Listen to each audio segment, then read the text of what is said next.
ఆంధ్రప్రదేశ్ రాష్ట్ర ప్రభుత్వం గౌరవ ముఖ్యమంత్రి గారు చంద్రబాబు నాయుడు గారు అదేవిధంగా గౌరవ ఉప ముఖ్యమంత్రి గారు పవన్ కళ్యాణ్ గారి సూచనలతోటి ఎప్పటికప్పుడు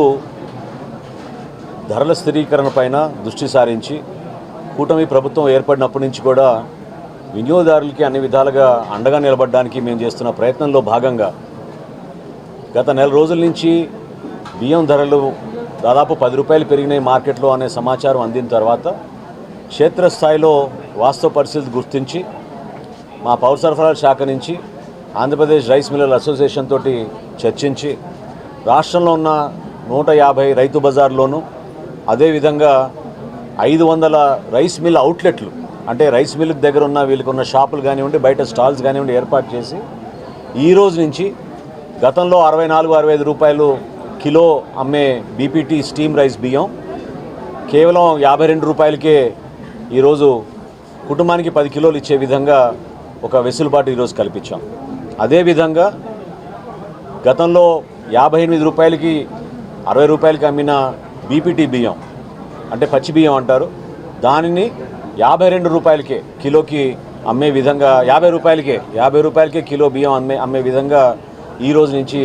ఏర్పాటు చేయడం జరిగింది. ఈ ఇనిషియేటివ్ ఎప్పటికప్పుడు మేము సమీక్షించుకుంటూ జిల్లా కలెక్టర్ గారు అదేవిధంగా మా డిపార్ట్మెంట్ నుంచి మాకు వస్తున్న సమాచారం వీటికి స్థానికంగా ఉన్న సమస్యలపైన ప్రజాప్రతినిధులు ఈరోజు గౌరవ శాసనసభ్యులు రామ్మోహన్ గారు ఉన్నారు. ఇక్కడ ఇంత పెద్ద రైతు బజార్లో ఏ విధంగా ప్రజలు వచ్చి సమాచారం అందిన తర్వాత కొనుగోలు చేస్తున్నారో మనమే చూడొచ్చు. ఖచ్చితంగా మా ఎన్డీఏ ప్రభుత్వం ఈ విధంగా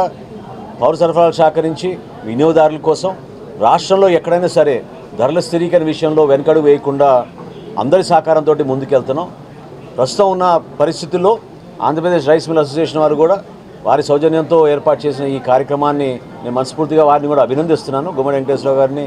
వారి అసోసియేషన్ సభ్యులందరినీ కూడా. ఎందుకంటే రాష్ట్ర వ్యాప్తంగా చేస్తున్న ఈ కార్యక్రమాన్ని పెద్ద మనసుతో ముందుకొచ్చి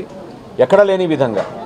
ఈరోజు ఎక్కడ చూసినా కూడా దేశంలో కనీసం 60-62 రూపాయలు పర్ కిలో అమ్ముతున్న సందర్భంలో మనం కేవలం 50 రూపాయలకే కిలో బియ్యం, నాణ్యమైన బియ్యం, సన్నటి బియ్యం, బీపీటీ అంటాం మనం, స్టీమ్ రైస్ చేసి దాన్ని మనం ప్రజలకు అందుబాటులో తీసుకురావడం చాలా గొప్ప సందర్భంగా నేను మనస్ఫూర్తిగా కోరుకుంటూ ప్రజలందరినీ కూడా సద్వినియోగం చేసుకోమని ఇవాళ రేపు గౌరవ శాసనసభ్యులు, పార్లమెంట్ సభ్యులు అదేవిధంగా గౌరవ మంత్రివర్యులు అందరూ కూడా రాష్ట్ర వ్యాప్తంగా ఒక పండుగ వాతావరణంలో ఈ రైతు బజార్లోనూ రైస్ మిల్ అవుట్లెట్ల దగ్గర కూడా ఇది ప్రారంభించమని ఈ సందర్భంగా నేను కొనియాడుతున్నాను.